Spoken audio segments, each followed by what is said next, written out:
Hare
जयकारा। बोल मेरे श्री गुरु महाराज की, बोल सांचे दरबार की, बोल श्री नगली निवासी भगवान, बोल सच्ची सरकार। मेरे सतगुरु आन विराजे, मैं गीत सुमंगल गावा। मेरे सतगुरु आन विराजे, मैं गीत सुमंगल गावा। मेरे सतगुरु आन विराजे, मैं गीत सुमंगल गावा। हर पासे खुशियाँ खुशियाँ, मैं रज रज दर्शन पावा। हर पासे खुशियाँ खुशियाँ, मैं रज रज दर्शन पावा। मेरे सतगुरु आन विराजे, मैं गीत सुमंगल गावा। मेरे सतगुरु आन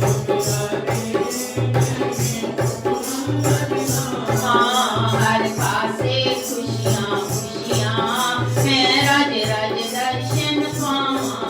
हर पासे खुशियाँ मेरे सतगुरु कृपा कीती, आ सोहणे दर्श दिखाए। मेरे सतगुरु कृपा कीती, आ सोहणे दर्श दिखाए। मेरे सतगुरु कृपा कीती, आ सोहणे दर्श दिखाए। मेरे सतगुरु कृपा कीती, आ सोहणे दर्श दिखाए।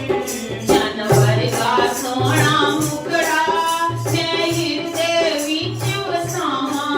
जानवर का सोहना मुखड़ा, मैं हिरदे विच वसावा। जानवर का सोहना मुखड़ा, मैं हिरदे विच वसावा। जानवर का सोहना मुखड़ा, मैं हिरदे विच वसावा।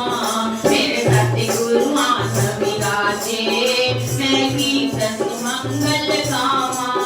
मेरे सतगुरु आन विराजे, मैं गीत सुमंगल गावा। हर पासे खुशियाँ खुशियाँ, मैं रज रज दर्शन पावा। हर पासे खुशियाँ खुशियाँ, मैं रज रज दर्शन पावा। मेरे सतगुरु आन विराजे, मैं गीत सुमंगल गावा। मेरे सतगुरु आन विराजे, मैं गीत सुमंगल गावा। हर पासे खुशियाँ खुशियाँ, मैं रज रज दर्शन पावा। हर पासे खुशियाँ खुशियाँ, मैं रज रज दर्शन पावा। सारे दर्शन तन मन करया, मेरे प्रभु ने दया वसाई। सारे दर्शन तन मन करया, मेरे प्रभु ने दया वसाई। सारे हिरदे चाव घनेरा, खुशियाँ दे दीप जलावा। सारे हिरदे चाव घनेरा, खुशियाँ दे दीप जलावा। सारे हिरदे चाव घनेरा, खुशियाँ दे दीप जलावा। हर हिरदे चाव घनेरा, खुशियाँ दे दीप जलावा। मेरे सतगुरु आन विराजे, मैं गीत सुमंगल गावा। मेरे सतगुरु आन विराजे, मैं गीत सुमंगल गावा। हर पासे खुशियाँ खुशियाँ, मैं रज रज दर्शन पावा। हर पासे खुशियाँ खुशियाँ,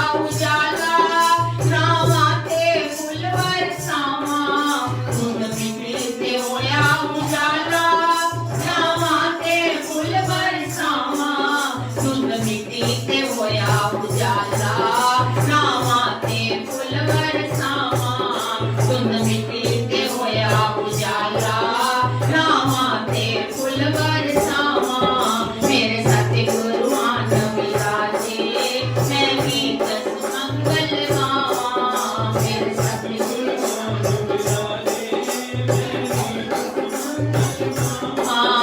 हर पासे खुशियाँ खुशियाँ मैं रज रज दर्शन पावा हर पासे खुशियाँ खुशियाँ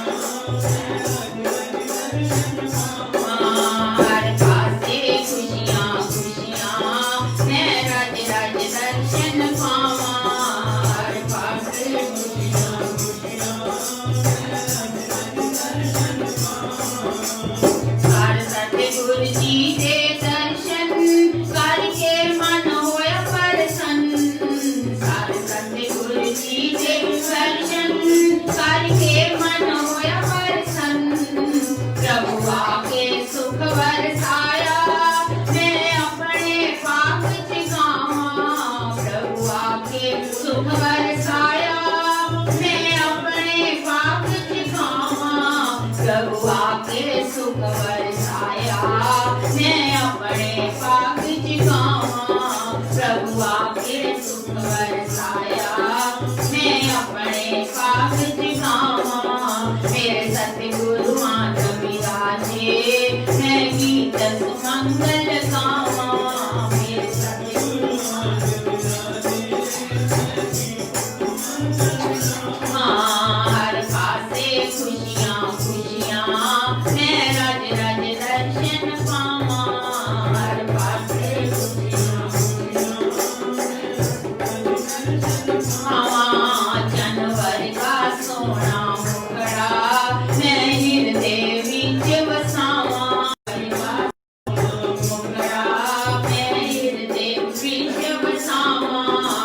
कोई बोलो ही भजन नहीं भजन नीरज बोल दे नीरज ਮੈਨੂੰ ਦੇ ਦੇ ਮੈਨੂੰ ਪੈਸੇ ਦੇ ਦਿਓ क्या नीरज कितने दिन 10 रुपए इसके साथ आराम से किसी के नहीं लपी की खुदा भी न दे लेती ना ये वो आराम से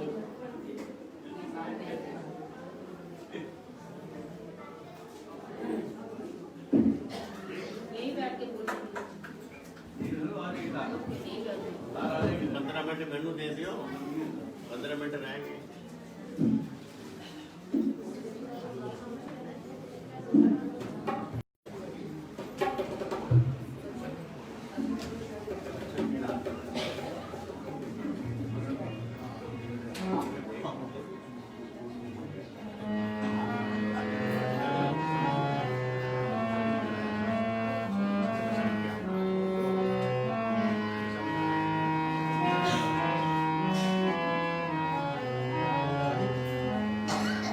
गुरु जयकारा गुरु मेरे श्री गुरु महाराज की जय गुरु मेरे नगरी निवासी भगवान की जय गुरु श्री परमहंस दयाल जी महाराज की जय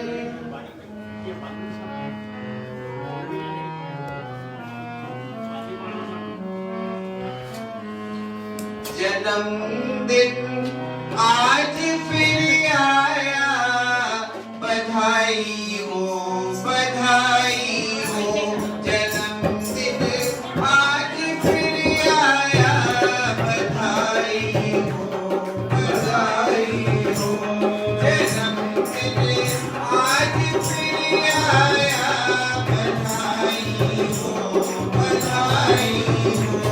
जन्मदिन आज फिर आया बधाई हो बधाई हो बधाई हो बधाई हो बधाई हो बधाई हो बधाई हो बधाई हो बधाई हो बधाई हो खुशी का रंग छाया बधाई बधाई खुशी का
महाराज की जय, सांचे दरबार की जय।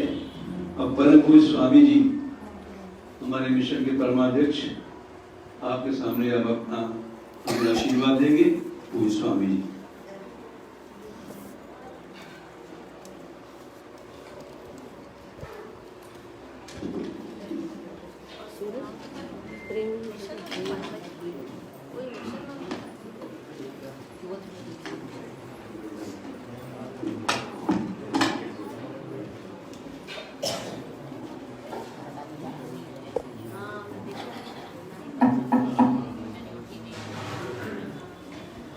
किलो वाह वाह वाह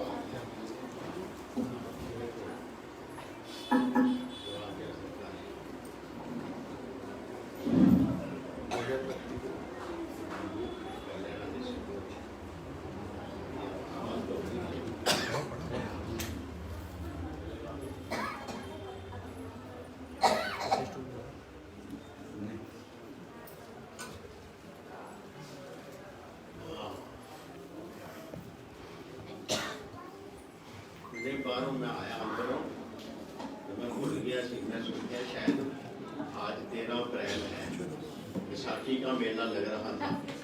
सब बच्चे बूढ़े जवान खूब शोर डाल रहे हैं, तो अच्छी बात है, जितना शोर डालो अच्छा है। कहीं खुशी का माहौल हो तो शोर पड़ता ही है। शोर डालना मना नहीं है, खूब डालो। हाँ, क्योंकि खुशी का माहौल है। आप साल प्रभु का जन्मदिन के उपलक्ष्य में आज का सत्संग कर रहे हैं।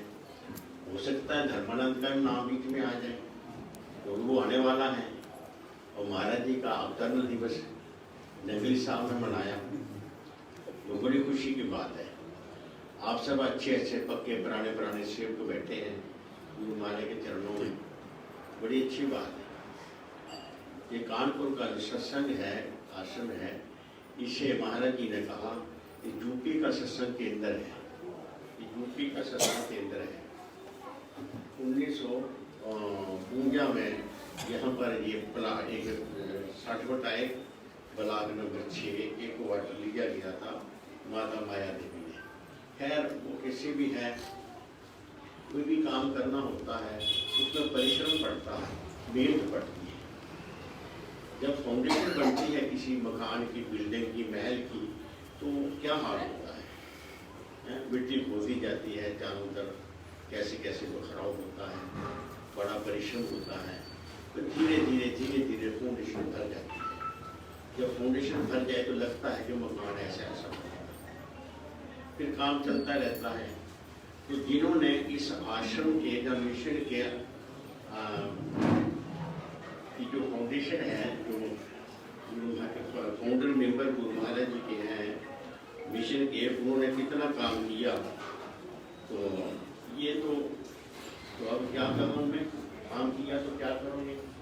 हाँ, कदर पाँच कल्याण, कदर करो, माफ कर दे। तो ये आज बहुत बड़ा सत्संग आपको सुना रहा हूँ। तुलसीदास ने भी इसकी व्याख्या बड़ी करी है।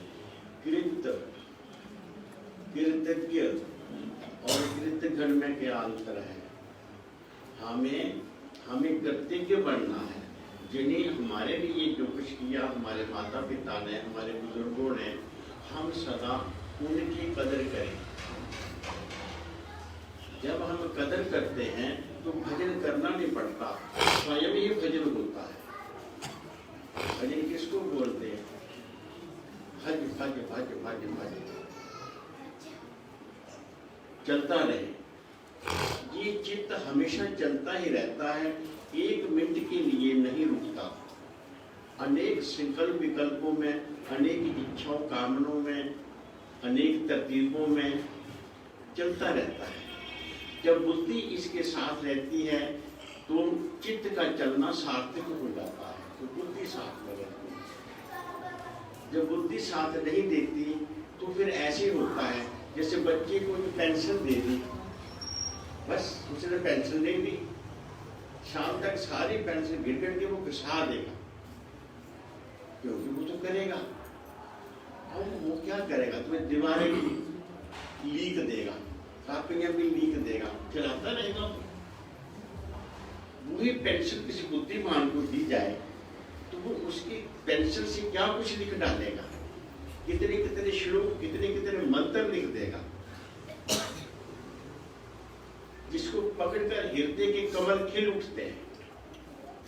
ऐसे ही चित्त हमारा जो चलता रहता है, इसको कैसे चलाना है।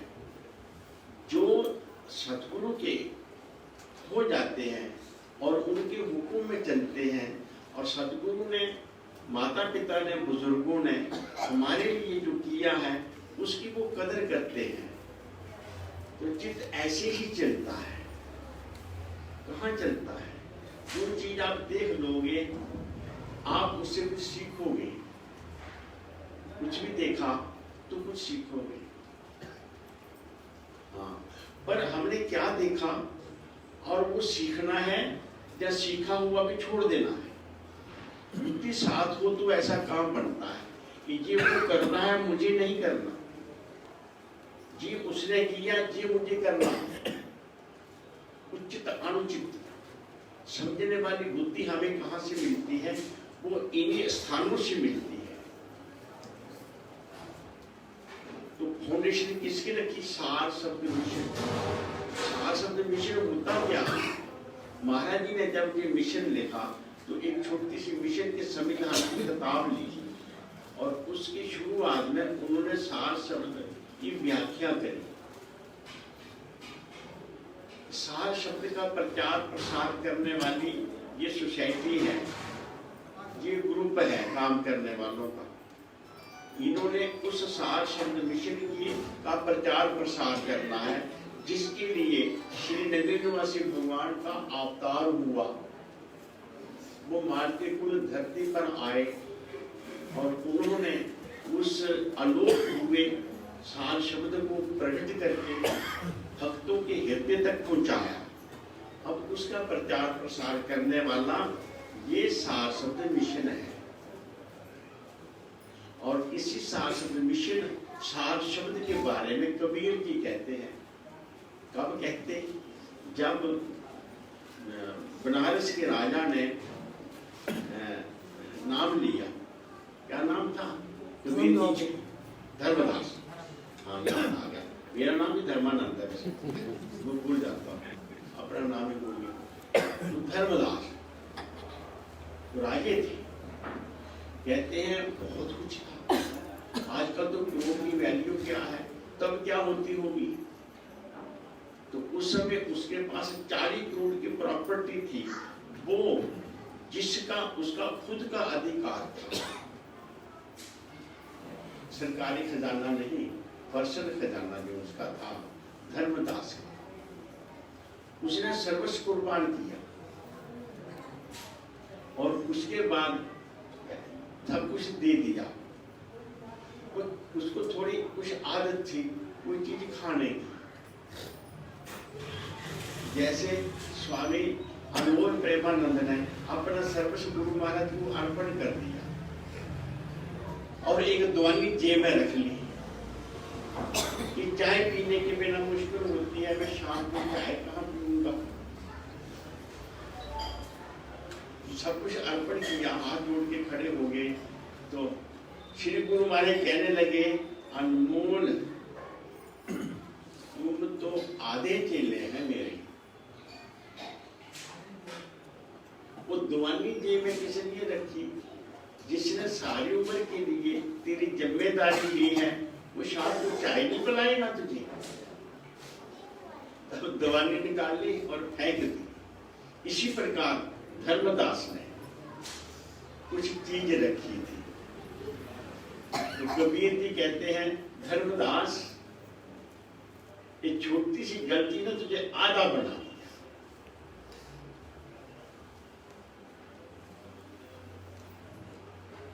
धर्मदास आधा। तो धर्मदास को क्या कहा?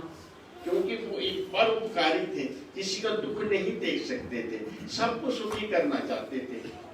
तो कबीर जी अपने धर्मदास जी अपने गुरुदेव के पास जाकर सार शब्द को प्राप्त करके उन्होंने देखा ये तो अमृत बरसता है, मैं सारी प्रजा को ये सार शब्द है। गुरु जी से दिलाऊंगा और इसी सार शब्द का प्रचार करूंगा और सबको परम सुखी जीवन मुक्त बनाऊंगा। कबीर जी जान गए ये पता नहीं कहां घूम रहा, क्या समझता है। तो कबीर जी ने कहा, धर्मदास तुए लाख दवाई, सार शब्द बाहर ना जाए, इस सार शब्द का बेकदरी मत करना।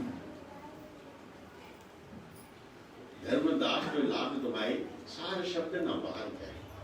जैसे किसी को कीमती चीज दे दी, भाई कदर करना और इसको हिफाजत करना। और वो कदर नहीं करेगा, उसको सेफ नहीं रखेगा तो क्या होगा। अब धर्मदास कहते हैं, गुरुदेव सार शब्द को बाहर ना जाए, कैसे लोग हंसा पठाए। तो इन लोगों की हंस वृत्ति कैसे बनेगी, जो कौवे वाली वृत्ति है, हंस वृत्ति कैसे बनेगी। कबीर जी कहते हैं, धर्मदास सार शब्द जो बाहर जाए, घर घर लोग करे ठुकराई, इसकी लोग बेकदरी करेंगे। इसीलिए बीट जरूर नो डिजायर, जो किसी चीज के काबिल होता है वो चीज उसके पास स्वयं आ जाती है।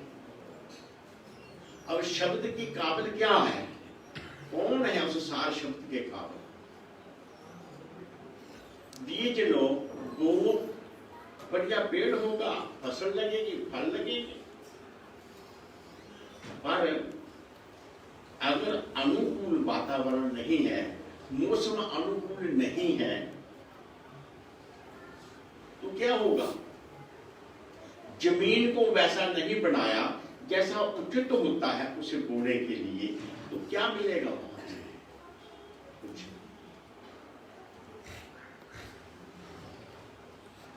तो क्या चाहिए, ये सार शब्द मिश्रण बनाया किस लिए, ये उनको जिनको कदर है और जिन्हें वैराग्य है, जो अपने निज स्वरूप में मिलना चाहते हैं, जो सच्चिदानंद प्रभु की अंश तो हैं पर सुखों में डूबे हुए हैं। और सुख ऐसे है जैसे कोई चीज होती है उसका सीधा और उल्टा होता है। दुनिया की जितनी उपलब्धियां हैं उसका सीधा उल्टा है। सीधे में सुख, उल्टा हो जाए तो दुख। मैं केवल को कहता हूं, केवल तेरी वो जवानी उन्हें मेरी भी देखी होगी, मैं तेरी भी देखी है, आज बता। आज बराबर कहता, बच्चों तो बड़े मजे ले, उनका अबू आया, हूं तेरा सारा भुगतान तेन देना पड़ेगा, आधा भुगतान मेरे मजे ले, भुगतान देना पड़ता है।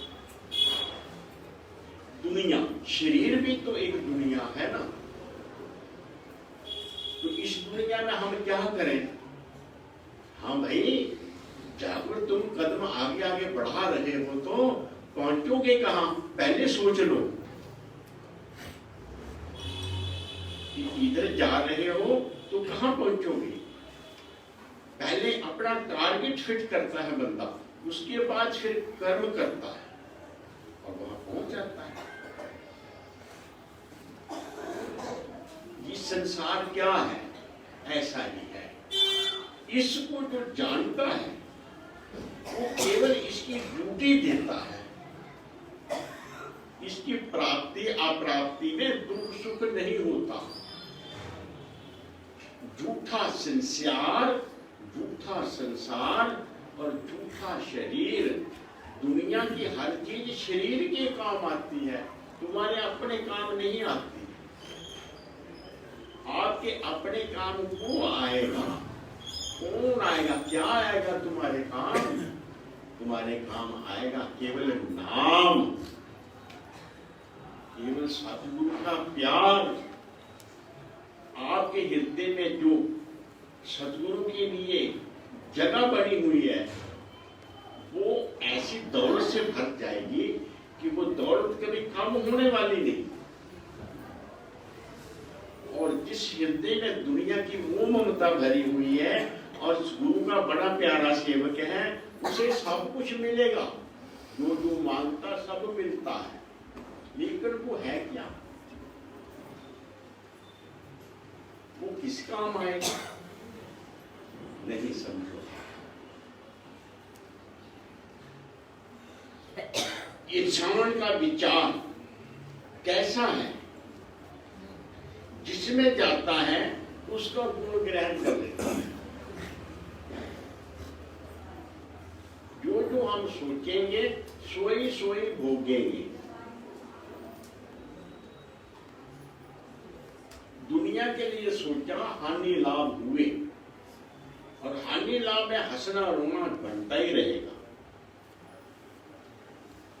समझे। जब यही हमारा चिंतन, हमारा चित्त, हमारा विचार सदगुरु में और गुरु की सेवा में, गुरु के बख्शे हुए नाम में जब हमारी चेतना रहेगी, तो फिर अभी को भजन बोल रहा था सुबह, पता नहीं कौन था, जो मुझे याद नहीं रहा, नाम के घूंट अमृत पी ले, अपने आप को समझाता है। अब शायद महाराज जी का भजन बना है कि ऐ बद्दे, तेरा जी दिमाग कहीं जाता है, जहां जाता है वैसा दूसरों को महसूस करता है। इसी अपनी चेतना को गुरु महाराज के बख्शे हुए नाम में लगा दे, श्वास श्वास सिमरो को भी, तो अमृत बरसेगा अमृत। करिए कि फिक्का फिक्का स्वाद होते न, नशा पूरा नहीं होता नाम जपने से,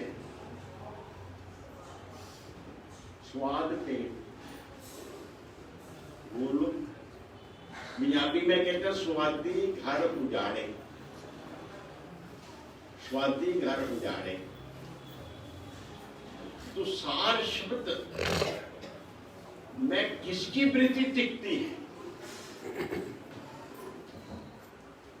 उसकी टिकती है जो संसार के सब कुछ से विरक्त रहकर और ऐसे दुनिया में काम करे जैसे एक नौकर अपने मालिक के घर में काम काज खूब करता है दिल लगाकर, पर उसका क्या बना, क्या बिगड़ा, क्या हानि, क्या लाभ हुआ, उससे उसे कोई मतलब नहीं। वो तो करता है और मालिक का मुंह देकर उसे खुश देकर खुश रहता है।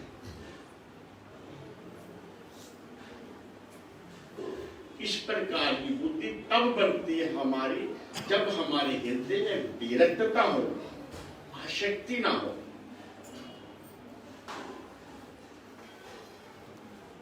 जो वैराग्य युक्त हृदय से दुनिया के काम करते हैं गुरु का हुक्म मानकर, वो सदा मुक्त रहते हैं और वे अमृत पीते हैं। अब मैं जो बात कह रहा हूं मुझे कहना नहीं आ रही, आपको कैसे समझाऊं?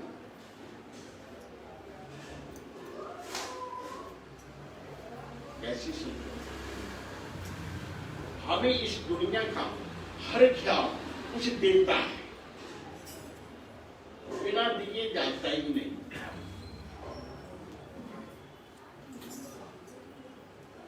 अब लड्डू खा रहे हैं, आपको मीठा लग रहा है, आपको मीठा लग रहा है, नींबू पी गया तो कड़वा लगाना, जो चीज मुंह में डालोगे उसको वैसा स्वाद लगेगा। इसी प्रकार जरा समझो,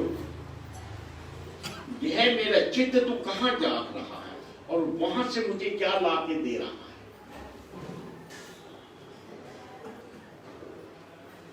एक लड़की ने कोई बात बताई मुझे और बड़ा चिंतित हो गया कि मुझे ये चाहिए। मैंने बोला जी बता, जो तुझे चाहिए, जिसके बिना तुझे नींद नहीं आ रही, तुमने उसे देखा था? हाँ मैं देखा था। मैं देखा तो क्या हुआ था? कहता मेरा दिल जोर जोर से धड़कने लगा था। मैं क्या, अगर वो चीज मिल गई तो दिल धड़क के बाहर निकल जाएगा तेरा कलेजा, फिर तुझे क्या मिलेगा? The first impression is the last impression। पर फिर भी भंवरा जाता है समा के ऊपर, इसलिए जाता है जल मरता है, कुछ उसके पास नहीं रहता। ऐसी भयंकर माया इस संसार की है, जिसमें जीव नित्य जो राशियां भोग भोग कर इसी में दुख सुख का शिकार हुआ रहता है। और जो ये बात समझ जाएगा वो सतगुरु के चरणों में जाएगा और वो सोचेगा कि ख्याल में जो आता है आत्मा राम को भोगता है। ख्याल में जो आता है तो सतगुरु क्या करता है, वो केवल कहता है बच्चों इस शब्द में तुम दो अपने ख्याल, बस।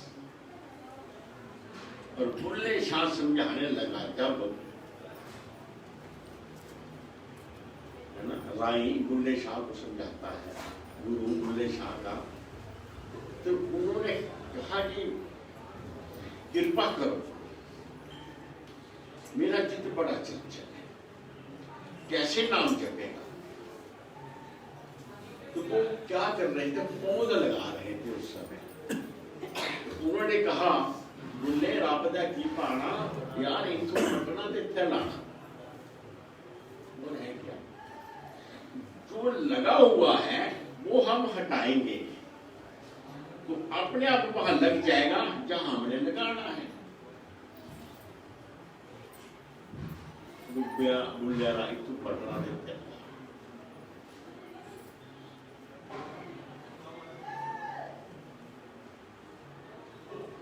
ये सार शब्द मिशन क्या, इसलिए गुरु महाराज जी ने इसकी स्थापना करी कि जहां आकर इंसान ये सीखे, तो क्या यहां आने वाले सबके सब तर जाते हैं क्या। महाराज जी बड़ी संगत आती है, कहना आज ये अजीब स्कूल है, एक टीचर पढ़ाने वाला है और जो लोग पढ़ रहे हैं वहां हर जमात के बंदे इकट्ठे ही बैठे हैं, पहली दूसरी चौथी पंजवीं बीए एमए वाले किसी की जगह बैठे हैं और सब पढ़े जा रहे हैं, पढ़ाने वाला पढ़ाए जा रहे हैं और पढ़ाई सब अपनी अपनी जमात की कर रहे हैं। जैसी किसी की भावना होती है वैसा वो गुरु वाक्य का अर्थ समझता है। रही जिसकी भावना जैसी, प्रभु दिन देखी मूर्त तैसी।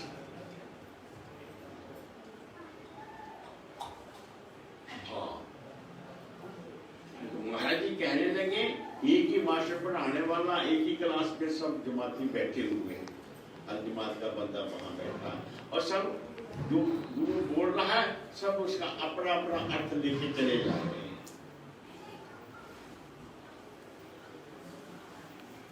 जिसने अपने इस दुनिया के ख्यालों में घिरे हुए चित्त को उठाना चाहता है, वो गुरु वाक्य का जो भी अर्थ समझता है वो आगे बढ़ता है।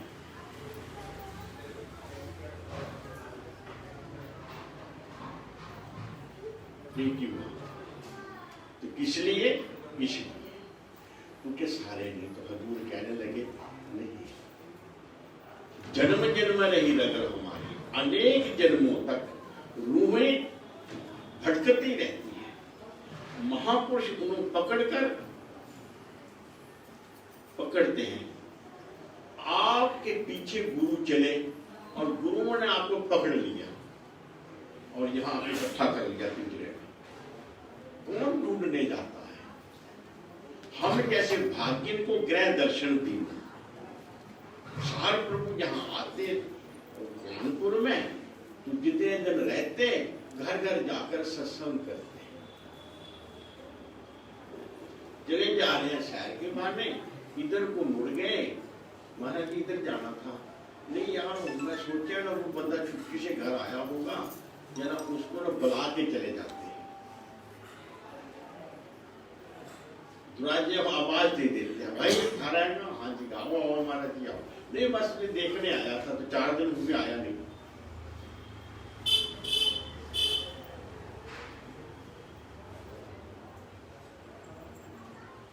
मैं और और भेद आत्मा में जहां पर रहते हैं, मेरी सतगुरु रूहों पर कैसे परिश्रम करते हैं। कहते जान आज सैर करने हम उधर को निकलेंगे, उधर क्यों निकलेंगे? वो फलाना बंदा इतने बजे दफ्तर से आता है, बस से वहां उतरता है, मैं उसे पूछूंगा कि इतने दिन हो गए तू आया नहीं जा सत्संग सुनने। शहर पे हो जाएगी, उसकी खबर भी ली जाएगी।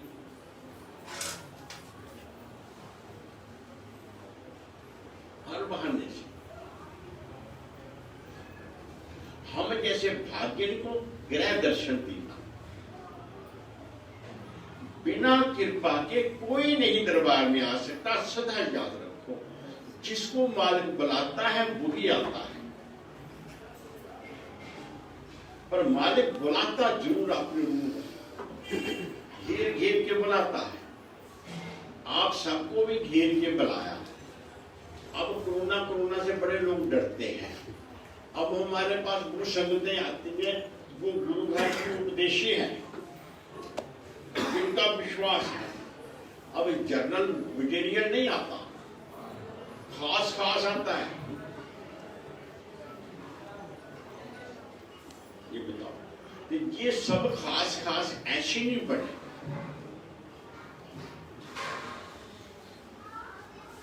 एक बंदा कहने लगा, यार महात्मा ने मुझे डांटा, ये डांटते रहते हैं, मैं क्या करूं?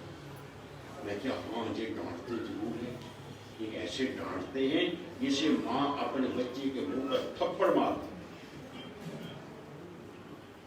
ऐसे।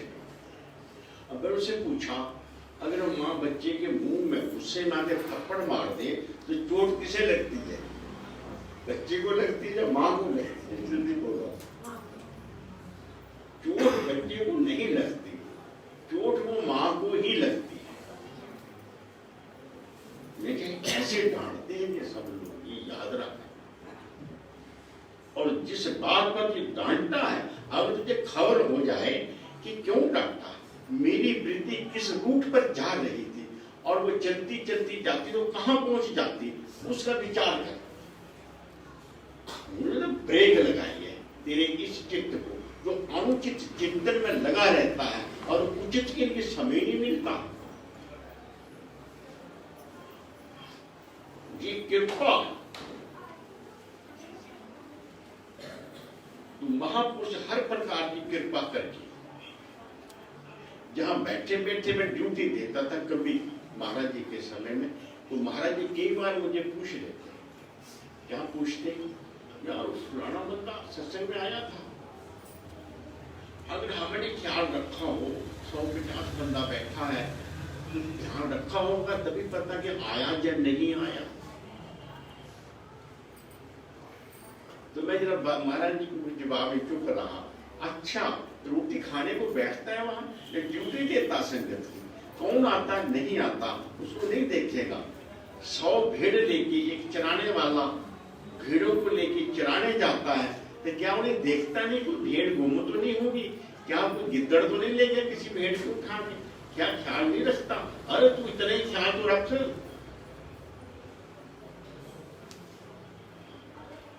आया क्यों नहीं आया?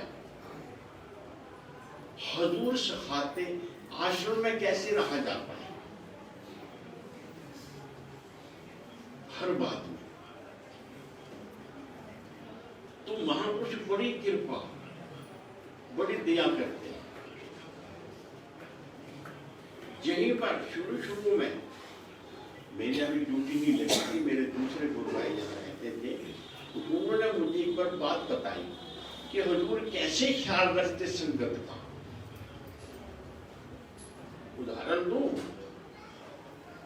पूंछ अंडे देकर कहीं चली जाती है, अंडे उसके वही रहते हैं घोंसले में। वो अंडे अपने आप गर्म होते हैं, अपने आप उनमें बच्चे बनते हैं, अपने आप उसमें बच्चे निकलते हैं।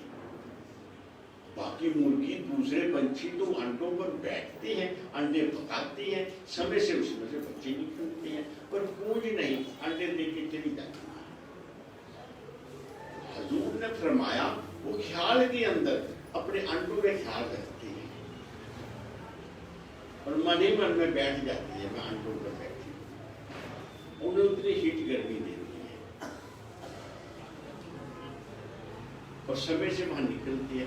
बच्चे निकलते हैं, वो मन ही मन में चोगा ले लेके वो उनको खिलाती है, मन से खिलाती रहती है और फिर घूम कर चक्कर लगा के पूंछ हमेशा एक जैसी आबो हवा में रहती है, सर्दी गर्मी नहीं बढ़ने देती।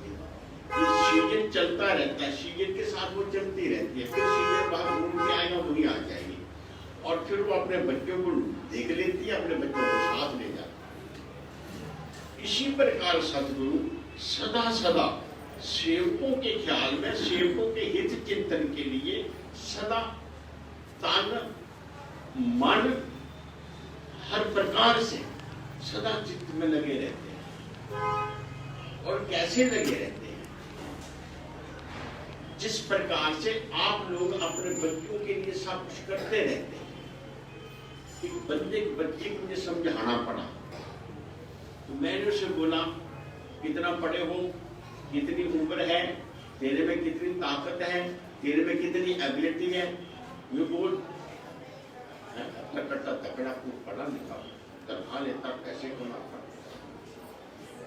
लेकिन वो कदर नहीं करता था अपने माता पिता। तो मैंने बोला, सोच जा, सोच, देख देख देख देख, तेरी मम्मी कहाँ? वहां है, बूढ़ी है। मुझे बूढ़ी है? ये बूढ़ी ही पैदा हुई थी दुनिया में, बूढ़ी ही पैदा हुई थी। मैं क्या, वो कौन है? कहता मेरी बेटी है। वो कितनी सुंदर तकरीबन नौजवान है, कितनी पर्सनैलिटी है। क्या तेरी मम्मी की ऐसी पर्सनैलिटी नहीं थी किसी दिन? सबकी होती है, वो होती तो है सबकी, तो तेरी मम्मी की भी ऐसी थी और तेरे पिता भी ऐसे थे। अब तेरे माता पिता बूढ़े हो गए, जो उनके अंदर जवानी थी उन्होंने तेरे में ट्रांसफर कर दी है। तेरे पास है क्या? क्या तुझे नहीं पता? तेरे अंदर ट्रांसफर कर दी। क्या तुम्हें इसका कुछ देना कुछ नहीं है? कि तू दे ना दे, तो कम से कम कर्जा नहीं दे सकता, मुकर तो मत कि मैं नहीं देना थोड़ा कर्जा। ईमानदार तो बना रहे।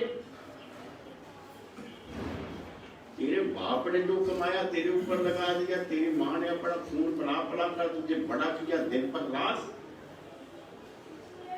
और आज तू सोचता है, कहता है कि मैं ऐसा हूं, मैं वैसा हूं। तू जैसा है ठीक है, सिर्फ एक बात याद रख, तेरे पास कोई भी चीज अपनी नहीं है, तो तेरे माता पिता ने तेरे में डाली, उन्होंने अपनी चीज ट्रांसफर कर दी। बाप ने अपना श्रम कर करके तेरे ऊपर लगाया और माँ ने भी सब कुछ लगाया, और वो जवानी जो उसके अंदर थी तो धीरे धीरे तेरे अंदर आ गई। उनसे माइनस हो गई। याद है मैं क्या तुझे? सोच तो है, सदगुरु जी सोच देते हैं, कि चिंतन देते हैं, हमें कुछ विचार देते हैं। हमारे वो विचार जो हमारा नाश मारते हैं, गुरु महाराज के विचार दिमाग में आए तो उन विचार ऐसे उड़ जाते हैं, जैसे बल्ब के गौर में अंधेरा कहाँ गया। सतगुरु के विचार रोशनी पैदा करते हैं। रात को मैंने यही कहा था कि दिवाली में क्या करना है, हमें घट की दिवाली जगानी है। हमारे घट के अंदर जो अंधेरा है, हमें क्या सोचते, क्या करते हैं, कैसे दुखी सुखी होते रहते हैं, ठोकरे खाते रहते हैं। जब सतगुरु के विचारों पर चलोगे तो हमारे विचार जो हमें दुख और क्लेश में ले जाते हैं, विचार आते ही दिमाग में वो विचार ऐसे भाग जाते हैं, अंधेरा भाग जाता है। इसीलिए परमहंस दयाल जी ने कहा था, वो अंधेरे जानिए रू के ये प्रकाश गुरु गुरु। जो अंधेरे में है, जब सतगुरु आ गया, कहां आ गया? चित्त में आ गया, और वही विचार है, दिमाग के अंदर ही विचार है। तो गुरु का विचार आ गया तो प्रकाश हो गया। तुम्हारे विचार कहां गए? जहां अंधेरा जाता वहां चले गए।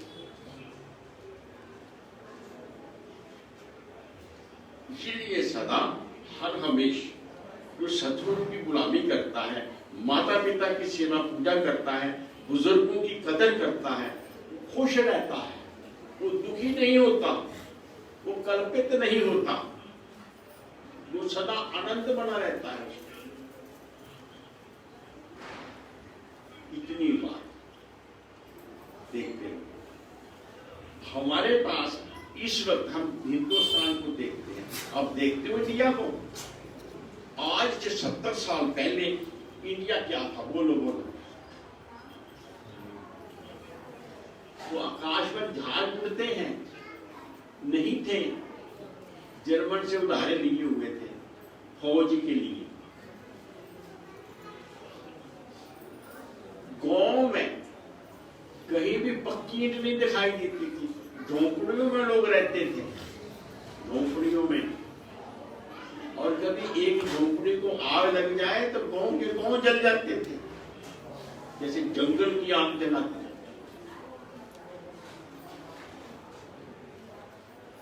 इतने बड़े बड़े टावर नहीं थे। आज मैं बैठे बैठे दुनिया को मुट्ठी में बंद रखा है। सारी दुनिया की सैर करो, मुट्ठी में बंद रखा जंतर, सारी दुनिया की सैर करो।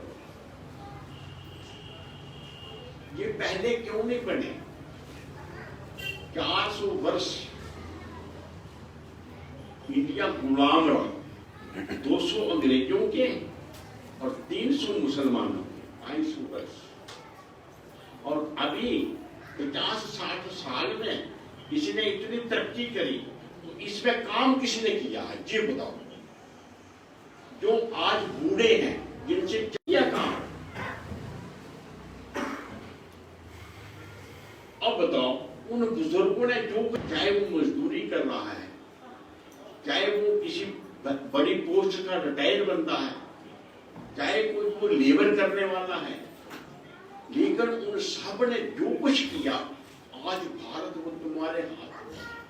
और बताओ उनका कितना शेयर है इस भारत की उन्नति में?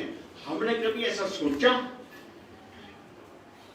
इसीलिए हमारी संस्कृति कहती है, पिताजी नमस्ते, चाचा जी नमस्ते, मम्मी जी नमस्ते, मासी जी नमस्ते।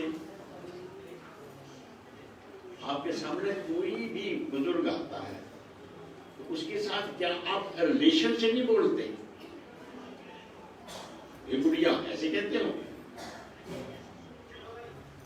नहीं। नाम लेके बोलते हो उसका? नहीं। रिलेशन है।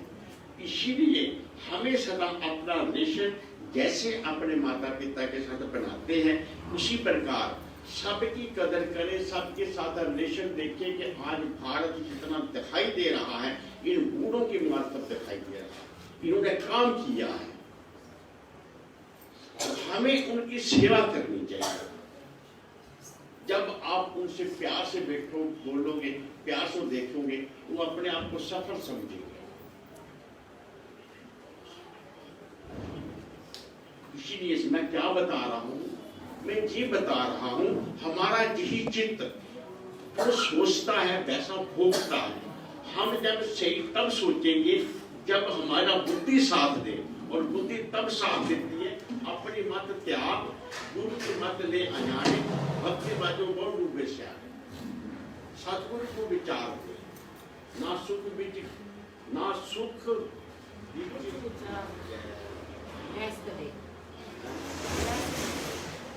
ना सुख विच ग्रस्त दे, ना सुख छट गया, सुख है विच विचार।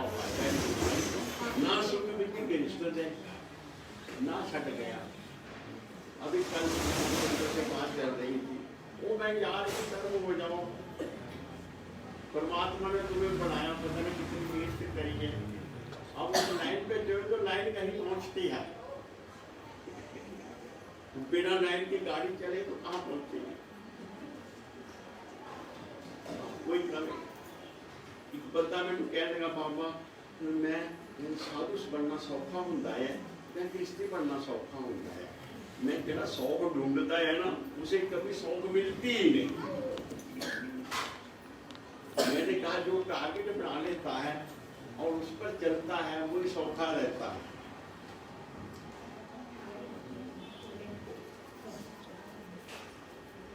आगे की जिंदगी है निशाना है और फिर उसकी चल। अरे यार हमारा रुख तो मंजिल की तरफ हो, कहीं विपरीत ना हो। मरेंगे तो उसी रास्ते पे मरेंगे, और मरकर मरना का मरता कौन, मरकर फिर जीते होंगे गलत करते। तो ना सुख बिच घृष्टते ना शक्ति, सुख बिच विचार से। वो विचार हमें कहाँ से मिलते हैं? बुजुर्गों के पास बैठते ही विचार सुंदर पवित्र हो जाते हैं।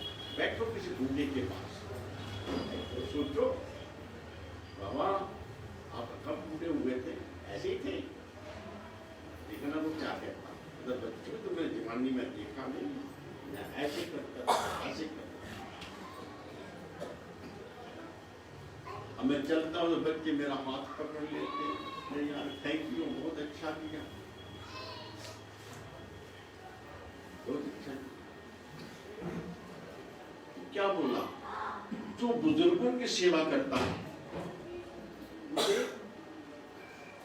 अमृत मिलता है, अच्छे विचार मिलते हैं, सुंदर विचार मिलते हैं हमेशा।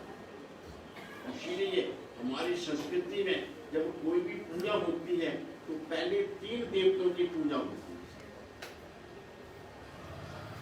पूजा करने पहले कि पहले अपनी पूजा होती है, पंडित उसकी पूजा करता है, तिलक लगाता, उसे मौली बांधता, ये करता है। फिर उसे कहता माता देवो, गुरु देवो, पितर देवो। माता पिता और गुरु 3 देवता प्रत्यक्ष है, तो इनकी पूजा कराता, याद कराता है। तो माता पिता और गुरुओं की हमेशा कराता। फिर उन देवताओं की पूजा करते हैं, वो कार्य करते हैं सकल सृष्टि का, अगन की, भवन की, ब्रह्म की, ब्रह्मा की, विष्णु की, महेश की, गणेश की, सब पूजा होती है। डिपार्टमेंट ला रहे हैं सकल सृष्टि।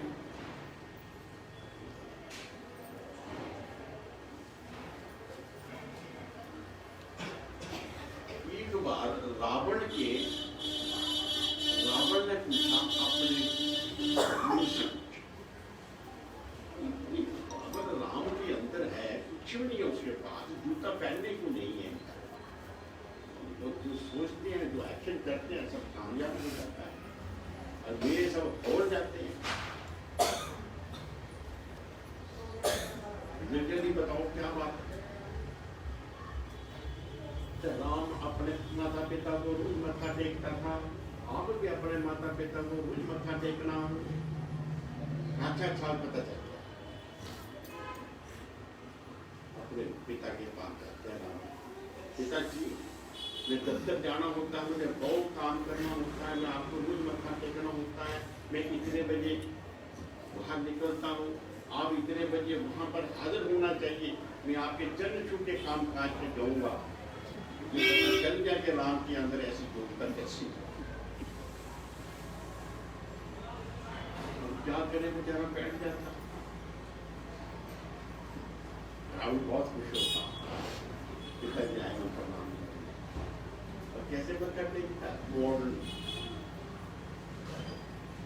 ऐसे बर्फी खाएंगे, एक हाथ नीचे ले जाना तो तुम जाओगे।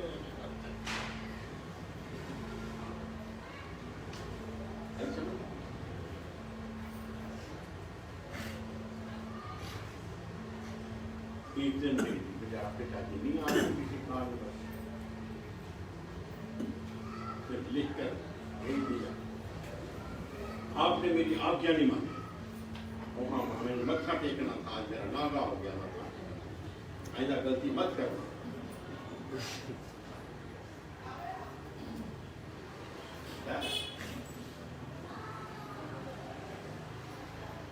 कोई बात नहीं, तो मैं आज आपको एक ही बात बताता हूँ, जिस भजन को आप करना बैठते हैं उस भजन हमारा नहीं होता, इसलिए नहीं होता हमारे में एबिलिटी नहीं है, और वो भजन कहाँ आके बसता है? जिसके अंदर दया बराबर धर्म नहीं, पाप मूल अभिमान, उनसे दया न छोड़िए, जब लग घट प्राण, दूसरों पर क्या दया करनी है? जो अपने माता पिता गुरुजनों पर भी दया नहीं करते,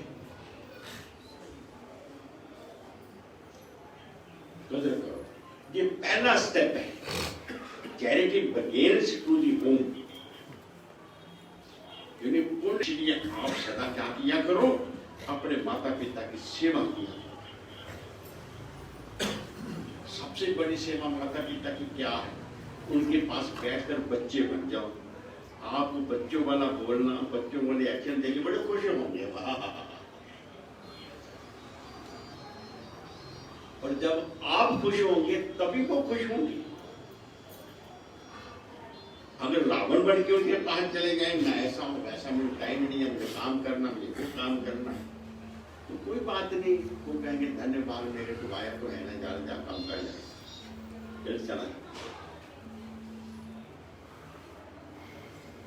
हाँ, इसी ख्याल को लेते हुए मैंने सोचा कि चलो ठीक है, कुछ जन कल्याण के काम होने चाहिए।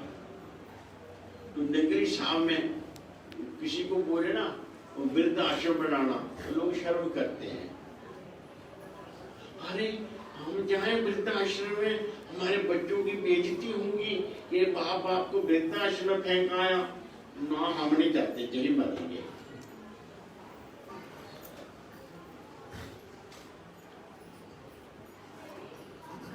मैंने सलाह विचार किया, मैंने भी वृद्ध आश्रम नाम नहीं रखा ना, वो तो सेवा केंद्र है।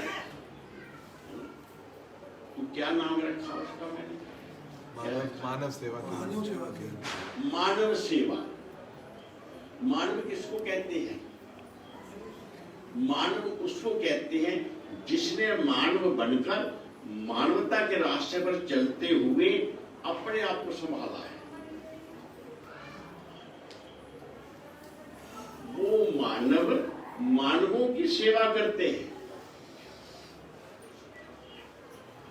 यानी एक रिटायर आदमी में काम करने की इतनी शक्ति होती है कि 10 बंदे जवान काम करने वाले उतना नहीं कर सकते, वो अकेला उतना काम कर लेता है।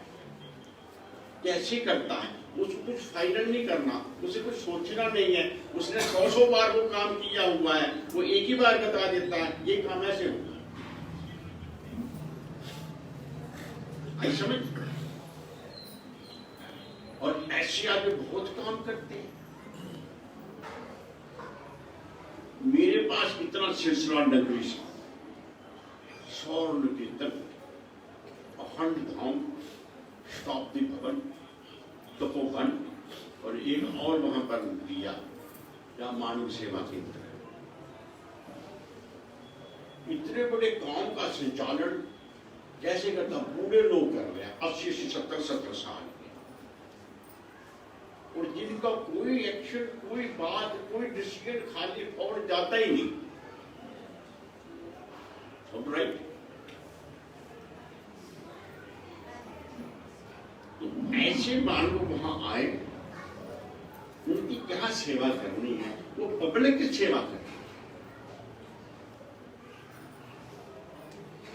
जिस लाइन के बंदे सारी उम्र जहां बताई है, उसी लाइन के बारे में आम पब्लिकों को अपना राय, सलाह, मशवरा दे सकते हैं, उनसे कोई ले सकता है। हमारे पास एक माता रहती है, हेड मास्टर रिटायर्ड है, लेकिन माता की दिन लगता नहीं।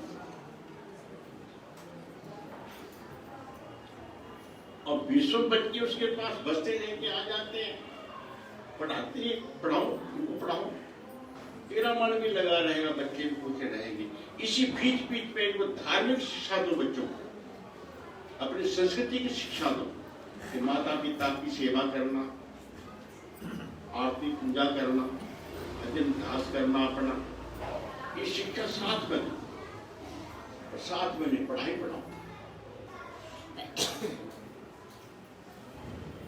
वो मानव सेवा केंद्र बस ठीक है, लेकिन ऐसी कोई बात नहीं है उसमें क्या होगा, लेकिन अच्छी है जो बात। तो मैं आपको इसलिए कहता हूँ, अब मुझे सुबह समझा रहा था, कह रहा था आप ये ना कहा करो कि मानव सेवा केंद्र में आके हमारे पास नकली साहब रहो, आप कहो 10 दिन आके से भजन किया कर लेना, 15 दिन आके वहाँ सेवा कर भजन करना सीख लेना, कभी आके वहाँ आराम कर लेना, ऋषिकेश हरिद्वार में तुम लोग जाते हो, 10-22 दिन बता के आते हो, थकावट उतार के आते हो, घर की चिंता फिक्र में दिल दिमाग अब कचरा कर दिया होता है, तो मन दूसरी तरफ जाता है, ये रेस्ट मिल जाता है, आराम किया करो।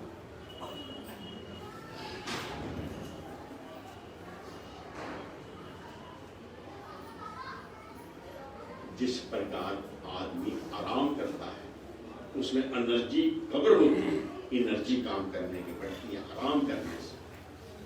और फिर उसने अगर आधा घंटा आराम किया है तो उस काम को उतनी तेजी से करके आराम करने के बाद 1 घंटे में 2 घंटे का काम कर जाता है। इसी प्रकार जो अपने दिल दिमाग को परमार्थ में लगाकर दुनिया के काम काज से थके हुए आराम करते हैं, दिमाग को आराम कैसे मिलता है? अरे इसकी साइड बदलना पड़ती है, इसका फील्ड बदलना, दिमाग का फील्ड बदलने से दिमाग को आराम मिलता है। इसी लाभ दफ्तर में काम किया सारा दिन, तब भी सोचा कुछ किया, अब दफ्तर से हटे, अब खेलने लग गए। जब खेल खेल में दिमाग चला गया, वो भूल गया मैंने क्या करना था, क्या किया, और दूसरी साइड में चिंतन चला गया, तो वो जो तुम्हारी नर्वस वो है ना, वो आराम करने लगी, खून चलने लगा। और दूसरे वाली हमारे शरीर के अंदर 75,000 नसें, जो तुम सोचते हो उस सोच की वो नस लेना है, तुम्हारी सोच बदली तो उसका हार्डवेयर बदल गया, हार्डवेयर बदल जाता है, जिससे उसे रेस्ट और आराम मिलता है। ये दिमाग की बात कहता हूं, इसी प्रकार ये ख्याल है, जब आप दुनिया के पीछे भोग विलास की तरफ झक मारते हो तो आपकी नर्वस और काम करती है, जिससे में आप गुरु महाराज जी के पास जाएंगे, आरती विनती करेंगे तो वो दूसरी काम करती है, विषय याद रखो। इसीलिए हमारा भजन पर मन नहीं लगता, उनसे कभी काम लिया ही नहीं, उनमें पावर कहाँ आएगी, उनको यूज ही नहीं किया। और योग अभ्यास यही होता है, तो नित्य रोज रोज योग अभ्यास करता है तो परमेश्वर जी ने कहा 7 साल के बाद उसका भजन होने लगेगा। जैसे कोई आदमी काम को करना जानता है, जब करता है तो लगातार करता जाता है, बीच में ब्रेक नहीं होता। इसी प्रकार 7 साल के बाद ये एबिलिटी आती है, हम भजन के समय भजन ही करेंगे, काम के समय काम ही करेंगे। जिधर बुद्धि का साम्राज्य हो हमारे ऊपर, हमारी बुद्धि हमारा साथ दे। जब बुद्धि मन और इंद्रियों ने गुलाम बना के अपने कब्जे में कर रखी है बुद्धि, तो बुद्धि परमार्थ के काम में लगेगी नहीं। कल कोई आया 10 मिनट बैठा, चलो ठीक है, बड़ी अच्छी बात, मैं अंदर काम कर रहा था, कैलेंडर वगैरह पढ़ना, थका हुआ बाहर निकला, मैं क्या हाँ हाँ ठीक कोई बात नहीं, मैं आपकी हो रही है आपकी, चलो मत्था टेका, मैं बेनती करने लगा, भाग गया, वो फोन किया, ये क्या आना हुआ, नो वेट नहीं करेगा, क्या है, क्योंकि दिमाग के अंदर जो घर के ख्याल हैं उन्होंने पूरी जगह घेर ली थी दिमाग के अंदर। और गुरु महाराज की आरती पूजा करनी है, महात्मा के पास बैठना, को बात करनी है, तो नर्वस चलती नहीं, सुन हुई पड़ी है, सुनती नहीं, सुन हुई पड़ी है। इसीलिए अभ्यास करो, सत्संग की किताबें पढ़ने का अभ्यास करो, भजन पर बैठने का भी अभ्यास करो, यहाँ के सेवा करने का भी अभ्यास करो। करते करते करते करते आपके अंदर एबिलिटी पैदा हो जाएगी कि आपका जितना काम, जितना समय परमार्थ कार्यों में बीत जाएगा और दुनियादारी से इतना बच जाओगे। इसीलिए ये आश्रम बनाए। और मैं जगदीश को बोल रहा था, मैं दिल्ली में, जलंधर अंदर में, कुठुबे में, टिप्पण में सब संगतें लग रही है। मैंने कहा मैं सबको कुंडली फंसाया हुआ है, इन्हीं नचाना है सबको, क्योंकि दुनिया सबको निचार रही है अपने काम के लिए। अब गुरु महाराज जी के लिए फिक्र, चिंता, उद्यम करना पड़ रहा है। तो शर्माइए बस, और क्या। ये केवल एक्सरसाइज व्यायाम है कि हमारे अंदर सोई हुई आत्मा, सोई हुई शक्ति जाग जाए, परमार्थ की जो पावर है वो जाग जाए। इसीलिए हमेशा इस काम में लगे रहो, सेवा में लगे रहो, भजन जरूर करो। और थोड़ा सा हम बाहर निकल के दुनिया में ऐसा विचार करें जिस विचार से हमें शांति मिले। हमारे लिए क्या कुछ किया है बूढ़ों ने, उसके लिए कदर करें। तो हमारे अंदर परमार्थ को कमाने वाली, आत्मिक शक्ति को जगाने वाले संस्कार जागृत होंगे। इन्हीं बातों के सिखाने के लिए जो आश्रम बनाया था, पता नहीं घड़ी गलत दी होगी, पता नहीं बातों का। अभी 12 नहीं बजे, 2 बजे। तो 12 तक 10 घंटे बाद में चले। महाराज चलो कोई बात नहीं। तो आप सदा खुश रहो और आनंद रहो। आज मैं आपके पास हूँ ना, मैं सुबह जहाँ से जाऊँगा अपने काम में जाऊँगा, चलन जाऊँगा, यहाँ जाऊँगा, मैं फिर निरंतर जाऊँगा और फिर कुटुंबे में जाऊँगा। और कुटुंबे का जो सालाना प्रोग्राम भागवत सप्ताह वो चलेगा। अब लोग कहते हैं गाड़ियाँ नहीं चल रही, वो नहीं चल रही। अपने कामों के लिए सबकी गाड़ियाँ चल रही है, और नगरी साहब जाने की गाड़ियाँ नहीं चल रही, कुटुंबे जाने की गाड़ियाँ नहीं चल रही। मैं बोला यार जम्मू तक गाड़ियाँ जाती हैं, जिसे जाना वो फटाफट हमें अपनी सीट नंबर, गाड़ी नंबर सब बताओ। जम्मू से क्या ले जाएंगे। कितनी गाड़ियाँ खड़ी रहती हैं आश्रम पे, ढेर लगा रहता है, लाइन लगी रहती है, सब सेवादार हाजिर होते हैं। तो ऐसी कोई बात नहीं, आप जा सकते हैं, सेवा के लिए हाजिर होते हैं। बहाने नहीं बनाने, ना जाना हो तो बात रहता है, जाना हो तो कोई बहाना नहीं किसी प्रकार। मैं केवल को कहा था आज चल, ये कहता मैं किस तरह जाना, पता नहीं कोई मजबूरी हो रही है इसको, मुझे पता नहीं, मैं दखल नहीं देता। यार अच्छी बात है, तो थोड़ा सा तकड़े हो जाओ, कमजोर मत पड़ो, परमार्थ के लिए मजबूत बने रहो, तो अच्छी बात है।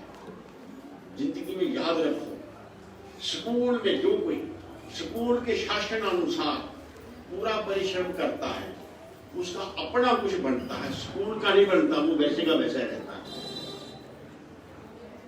यहां आकर जब तुम अपने धर्म और नियम अनुसार ड्यूटी दोगे तो तुम इंसान बन जाओ। और ये कमरे कमरे दीवारें ऐसी रहेगी तो कुछ नहीं बनता, जैसे सुकून वैसे ही रहता। कि कहते हैं बापे ने रोटी खानी है, मैं गल्ला करी जाते, हमें गल्ला कर करके पागल बना देते। चलो कोई गल नहीं, हाले तो ठीक है। अब बाबा ये सोचता मैं इन लोगों की रोटी खा के सफली कैसे होगी। वो रोटी खाई तो अड्डी बिल्कुल खाई बचेगी कि तो आटा कुछ बने, कुछ बने ना तो मैं क्या करूं, क्या बनाना है हमने अपना, पता क्या बनाना। सुनाऊं तुम्हें, तुलसीदास सोच रहा था बेचारा कि मैं ये कर रहा हूं, मेरा क्या बिगड़ा। तो उसने प्रार्थना करी, काम ही नार प्यार जमीनो भी जिम्मेदार दिवे मोए प्रिय लागो श्री राम। जैसे जनानियां पैसे, अपनी लज्जतें, इसमें बुद्धि हमारी जाती है कि प्रभु इसी प्रकार प्रभु राम तेरे में मेरा ख्याल जाए, ऐसे ही जाए जैसे इधर जाता है। ये बनाना, अपना कल्याण करना, ये लाइन बदलने, ये लाइन बदलने के लिए ये आश्रम है जहां पर सेवा धर्म को निभाओ। रखो, भजन करो, कुछ बन जाओगे, कुछ बन जाओगे। इतना कह के मैं विराम लेता हूँ। सदा खुश रहो। बोलो जयकारा। बोलो सांचे दरबार की भगवान की। अब बड़े अनुशासन के साथ आप सबको प्रसाद मैं दूंगा अपने हाथ से। आप नहीं लेते ना मेरे से प्रसाद, सीधे लाइनों में लग जाते हो रोटी खाने के लिए। नहीं, पहले प्रसाद को 2 पेटियां भर के रखिए, प्रसाद दूंगा। एक वो भी मेरे पास एक क्या ना आए नहीं मेरे पास। आप देर कर रहे हो, मैं नहीं देर कर रहा। ठीक है, थोड़ा जल्दी करना। बोलो जयकारा।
Students,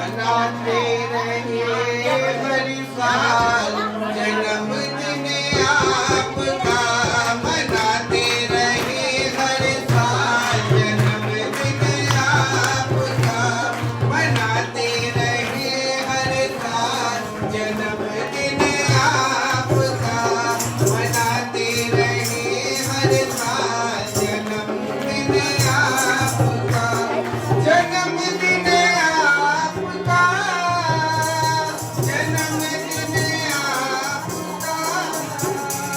जन्मदिन आपका,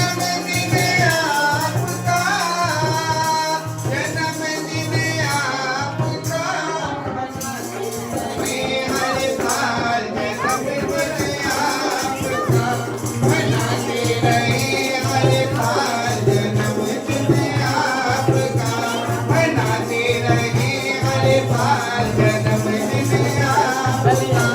मनाते रहे हर साल जन्मदिन आपका।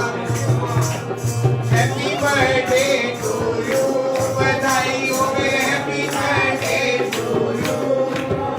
केक काट के महाराज जन्मदिन आपका, केक काट के महाराज जन्मदिन आपका, जन्मदिन आपका, जन्मदिन आपका, जन्मदिन आपका, जन्मदिन आपका, केक काटेगी सरकार जन्मदिन आपका, केक काटेगी सरकार जन्मदिन आपका, रंगली वाले झूला झूलाए, रंगली वाले झूला झूला, ओ रंगली वाले झूला झूलाए, रंगली वाले झूला झूलाए, सारे प्रभु को आज झूला झूलाए, सारे प्रभु को आज झूला झूलाए,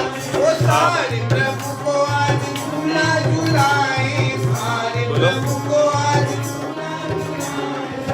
हाँ बताओ, बोलो। मेरा फोन आ रहा है क्या?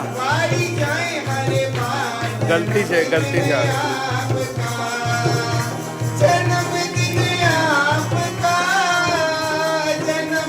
बाद में बात करूँगा, बाद में।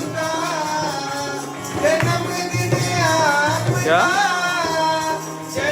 नहीं, हमें क्या पता। आना आ लो, जितना आना हो।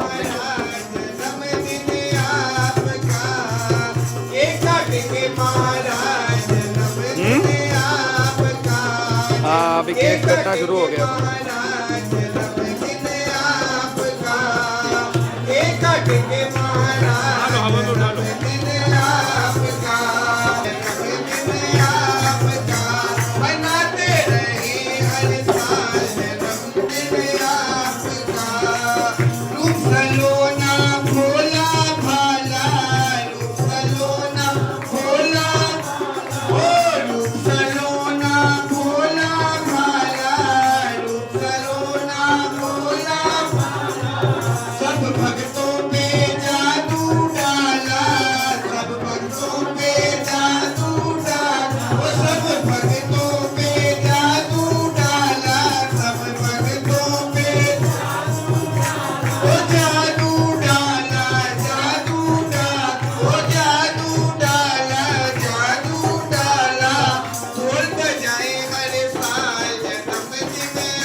जयकारा बोल मेरे श्री गुरु महाराज, मेरे अंग संग साथे